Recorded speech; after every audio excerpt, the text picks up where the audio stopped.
হয়তো সাময়িক কষ্ট হচ্ছে, আগে যেখানে এত আরামে চলতে পারতো হয়তো সেটা করতে পারছে না। সেগুলি তো এক সময় আবার সময় লাগবে, কিন্তু এক সময় সেগুলি ঘুরে তোলা যাবে। কিন্তু যে জীবনগুলি ছড়ে গেল, ছোট্ট ছোট্ট শিশুরা গুলিবদ্ধ, এই গুলিগুলি কিভাবে লাগলো? তারপর মিথ্যাচার, দোতলা বাড়ির মধ্যে জানলার কাছে ছেলেটা তার গুলি লেগেছে, বলে হেলিকপ্টার থেকে গুলি লেগেছে। আপনারা বলেন হেলিকপ্টারের গুলি ঘরের মধ্যে ঢুকবে কিভাবে? আর সেই গুলি ঢুকে কিন্তু তার দেওয়ালে যে ফুটো করে দিয়েছে। সেখানে তদন্তের জন্য লোক আছে, তারা দেখে তারা সেখানে হেলিকপ্টার দিয়ে গুলি করলো কিভাবে? যখন পুলিশ আটকা পড়লো, যখন বিটিভিতে এখানে আগুন দিচ্ছে একটার পর একটা, আমরা হেলিকপ্টার থেকে সেখানে পানি দিয়ে আগুন নেভাবার চেষ্টা করছি, কারণ ফায়ার ব্রিগেড যেতে পারে না। আমার সব থেকে আধুনিক ফায়ার ব্রিগেডের যে গাড়িগুলি সব পুড়িয়ে দিয়েছে, মানুষগুলিকে মেরে তাড়িয়ে দিয়েছে। তখন বাধ্য হয়ে হেলিকপ্টার থেকে আমরা পানি দিয়ে সে আগুন নেভাতে চেষ্টা করলাম। সেই সময় আবার অনেক জায়গায় পুলিশ আটকা পড়লো, তার নিচে আগুন দিয়ে দিয়েছে, পুলিশ উপরে ছাদে বসে আছে, খবর দিল, আমরা হেলিকপ্টার দিয়ে তাদের উদ্ধার করলাম। শুধু পুলিশ কেন, অনেক জায়গায় বিভিন্ন বিল্ডিংয়ে যে সমস্ত কর্মকর্তারা আটকা পড়েছে, আমরা হেলিকপ্টার দিয়ে দিয়ে তাদেরকে উদ্ধার করেছি। এমনকি নারায়ণগঞ্জে কাজপুরে সেই 10 তলা ভবন আগুন দিয়ে দিয়েছে, তার মালিক থেকে শুরু করে সবাই উপরে, যখন ফোন করলো সঙ্গে সঙ্গে পাঠিয়ে হেলিকপ্টার দিয়ে উদ্ধার করা হলো। গাজীপুরের জাহাঙ্গীর, ও মিছিলে আসছিল গাড়ি নিয়ে, সেখানে তাকে মারলো, তার সাথে যে সাথী তাকে তো মেরে হাসপাতাল থেকে বের করে পা বেঁধে ঝুলিয়ে গুলি করলো। আর জাহাঙ্গীর এমনভাবে মেরেছিল, ও আমাকে ফোন করেছে আর বললো যে আপা আমি কিন্তু বাঁচবো না, আমার উপরে হামলা হচ্ছে, শিখে আমাকে বাঁচান। সেখানে যখন পাঠালাম, পুলিশ ঢুকতে পারে না। আর সেখানে কিন্তু সব অস্ত্রধারী, সব ওই বিল্ডিং ঢুকে সব কিছু তছনছ করেছে। এরপরে হেলিকপ্টার দিয়ে কোনোভাবে তাকে উদ্ধার করে হাসপাতালে নেওয়া হলো। এটা কোন ধরনের তাণ্ডব, এটা কোন ধরনের আন্দোলন? আর এই আন্দোলনকে আবার আমাদের অনেক জ্ঞানী গুণী বুদ্ধিজীবীরা সমর্থন দিয়ে যাচ্ছে। কিসের সমর্থনটা দিচ্ছে? দাবি যেটা ছিল সেটা তো পূরণ হয়ে গেছে, তারপরে আবার এইভাবে নেমে আসলে আঘাত পাইতো সাধারণ ছাত্রছাত্রী। আর যারা এই আন্দোলনকে কেন্দ্র করে তাদের একটা জিজ্ঞাসা বা সন্ত্রাসী কর্মকাণ্ড, জঙ্গি কর্মকাণ্ড চালায়, তারা তো তাদেরটা করে, তাতে ভুক্তভোগী হয় সাধারণ মানুষ। এখানে পুলিশ, র্যাব, সাংবাদিক, সাধারণ মানুষ কেউ তো রেহাই পায়নি। প্রত্যেকেই হয় আহত, এবং এই যে আহতদের আমরা দেখতে গেলাম, সেখানে মাত্র কয়েকজন আমরা পেলাম, মাত্র 5-6-7 জন ছাত্র, বাকি সবই দেখা গেল কয়েকটা শিশু ছিল, আর বেশিরভাগই সাধারণ খেটে খাওয়া মানুষ।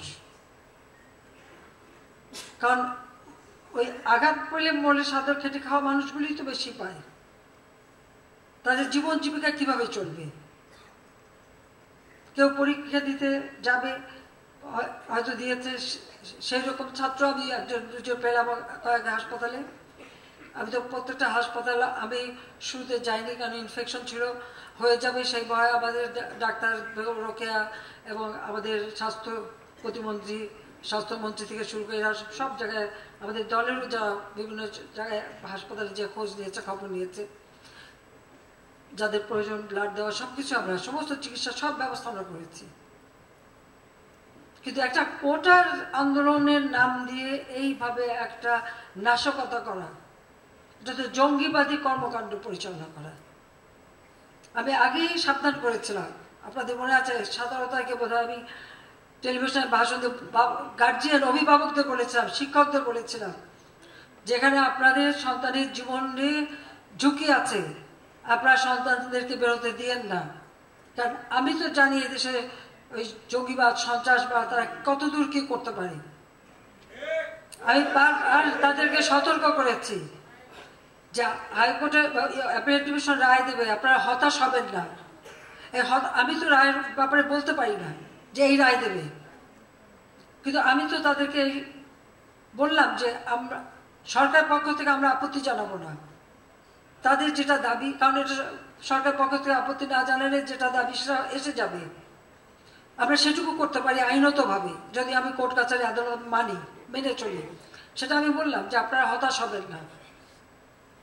তারপরেও তারা না দেবে যে আজকে যে সারা বাংলাদেশে এতগুলি প্রাণ ঝরে গেল, এ দায় দায়িত্ব কার? একটা জিনিস গেলে আবার গড়ে তোলা যায়, কিন্তু একটা জীবন গেলে, প্রাণ গেলে তো আর ফিরে পাওয়া যায় না। আর যারা আপনজন হারিয়েছে, যে মা তার সন্তান হারিয়েছে, যে সন্তান যার বাবা হারিয়েছে, তাদের কষ্ট আর কেউ না বুঝুক, আমি তো বুঝি।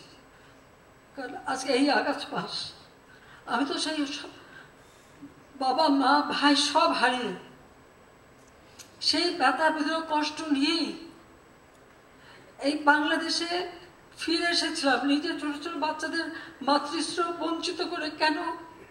বাংলাদেশের মানুষের জন্য, যে এই দেশের মানুষের সুন্দর জীবন পাবে, উন্নত জীবন পাবে, স্বাধীনতা সুফল পাবে, প্রত্যেকে পেট ভরে ভাত খাবে, প্রত্যেকে সুন্দর লেখাপড়া শিখবে, উন্নত জীবন পাবে, দারিদ্রের হাত থেকে মুক্তি পাবে, বাংলাদেশ উন্নত হবে, সমৃদ্ধশালী হবে, বিশ্ব ধর্মের একটা মর্যাদার আসন পাবে। যে মর্যাদা আমরা 1971 সালে মুক্তিযুদ্ধে বিজয় অর্জনের পর পেয়েছিলাম, 1975 সালে 15ই আগস্টের পর যে আমরা হারিয়েছিলাম, আবার সেই মর্যাদা ফিরে নিয়ে আসবো। আমি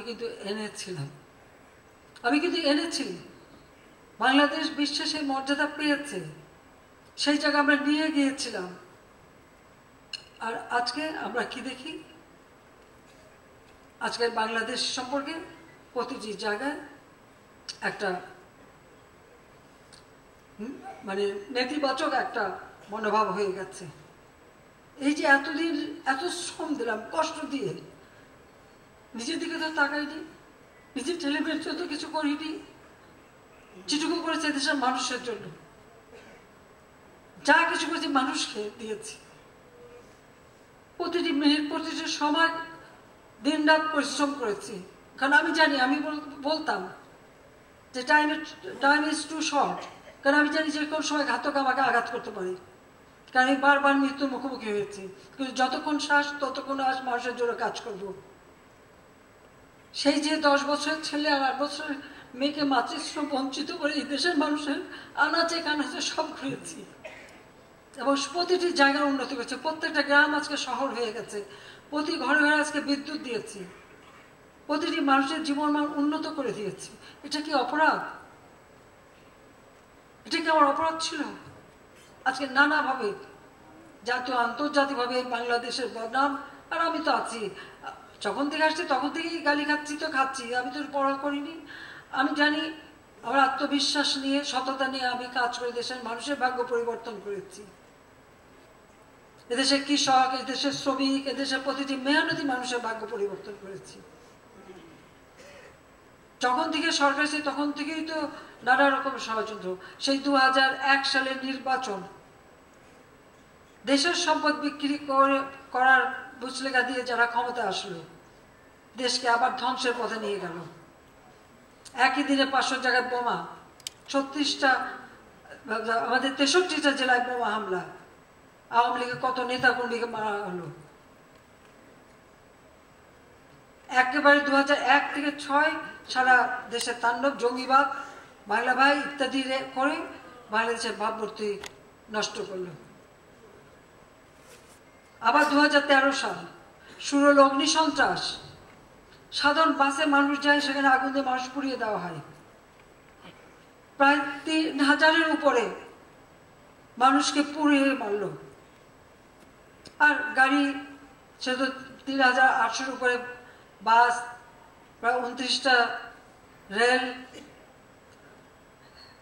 70-76টা সরকারি অফিস, 9টা লঞ্চ, এবং এমন কিছু নেই যে না পড়ালো। গাড়ির থেকে ড্রাইভারকে নেমে তার গায়ে পেট্রোল ঢেলে দিয়ে জীবন ভিক্ষা চেয়েছে, তাও শুনি তাকে আগুন দিয়ে পুড়িয়ে দিয়েছে। সেই স্কুটারের যেখানে 3 হুইলার, ড্রাইভার ভিতরে বসে বাইরে থেকে আটকাইতে তাকে আগুন দিয়ে একটু শুদ্ধ পুড়িয়ে দিল। ট্রাকের ভিতরে বাবা গেছে বাইরে, ছেলে ভিতরে, অথবা হেল্পার, এসে দেখে আগুনে কঙ্কাল, বাবা নিজের চোখের সামনে দেখছে তার ছেলে পুড়ে মারাচ্ছে, কিচ্ছু করতে পারছে না।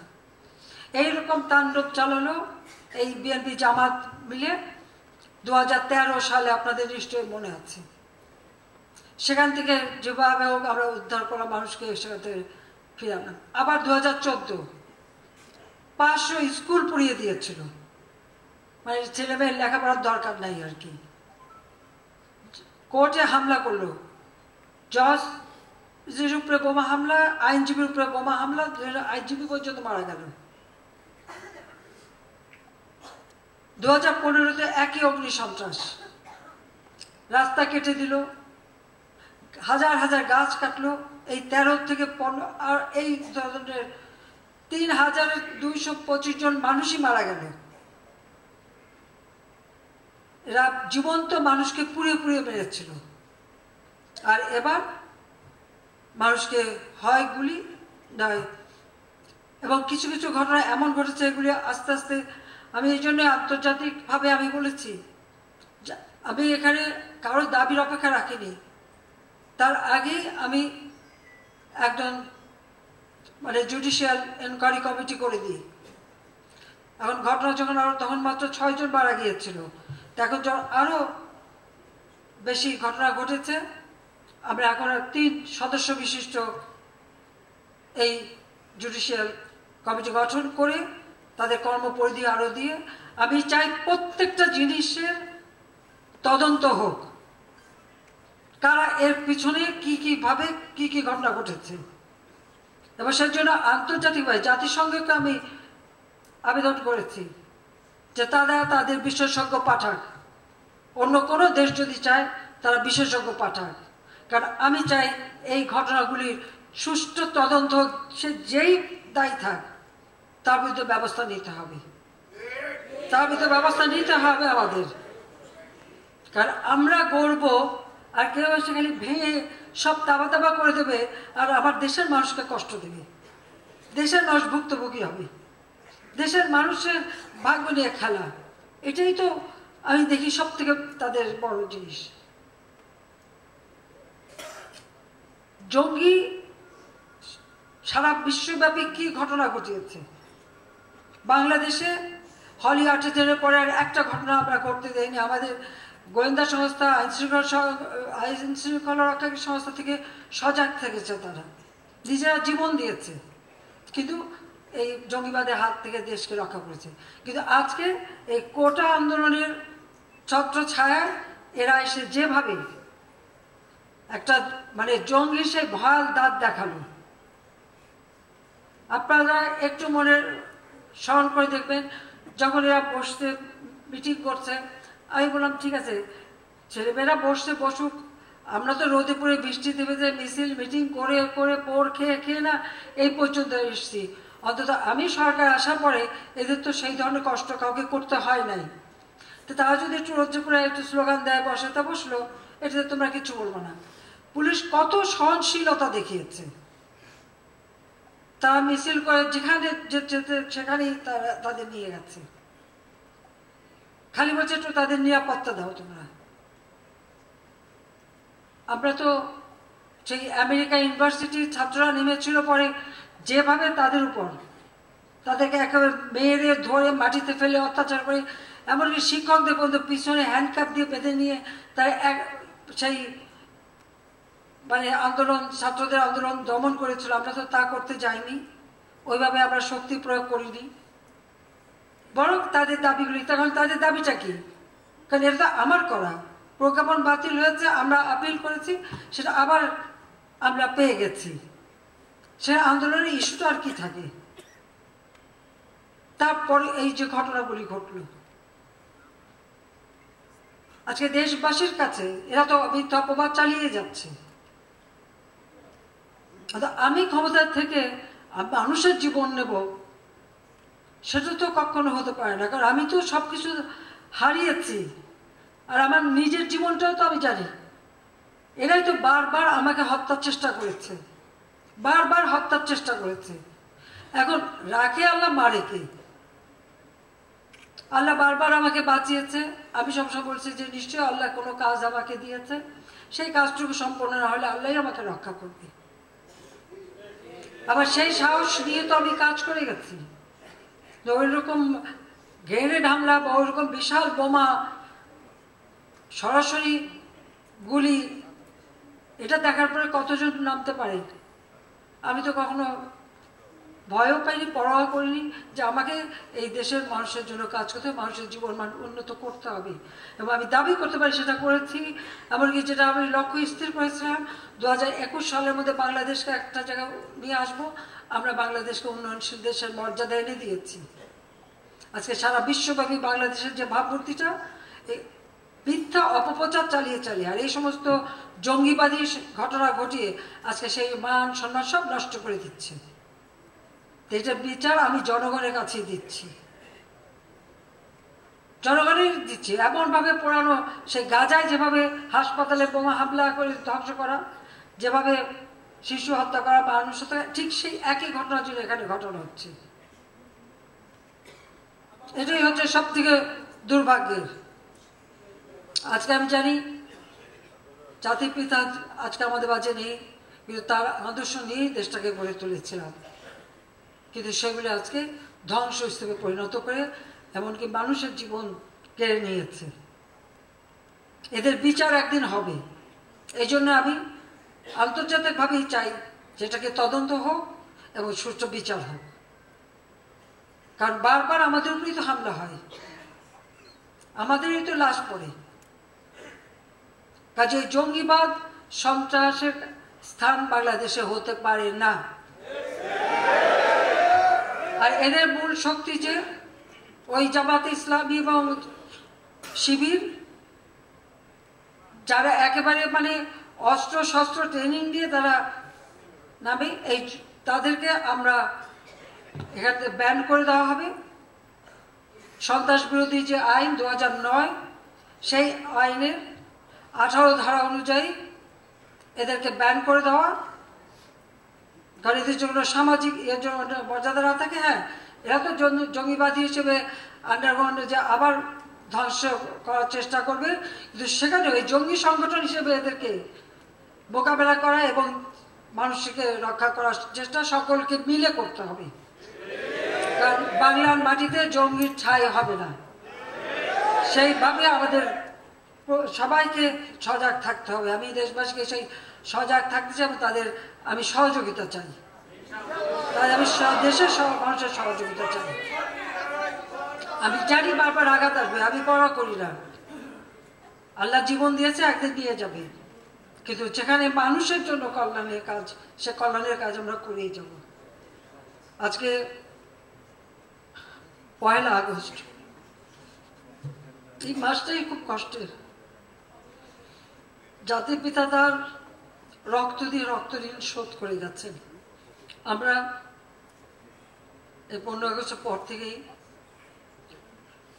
যখন থেকে রাজনীতি চালু হয়েছে, আমরা এই 15 আগস্ট উপলক্ষে রক্তদান কর্মসূচি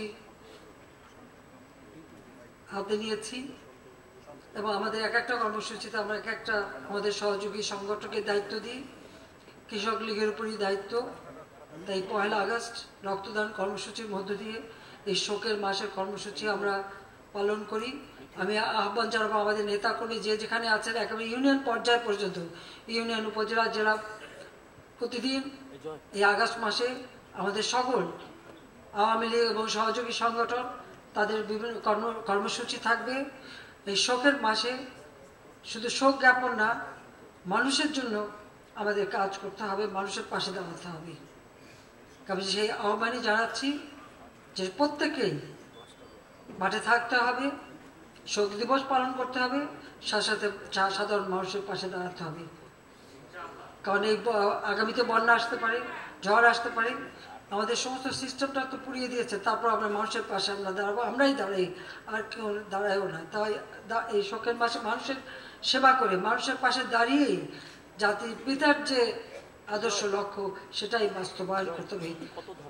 কারণ তিনি আমাদের রক্ত দিয়ে গেছে, তিনি কিছু নিয়ে যাননি, কিছু নিয়ে যাননি। এমনকি এক টুকরো কাফনের কাপড়ও নিয়ে যাননি। তার গরিব মানুষের জন্য ওই রেড ক্রসের মাধ্যমে যে কাপড় দিতে সেই কাপড়ের পাড় ছিঁড়ে তারপর সেই কাফন দেওয়া হয়েছিল।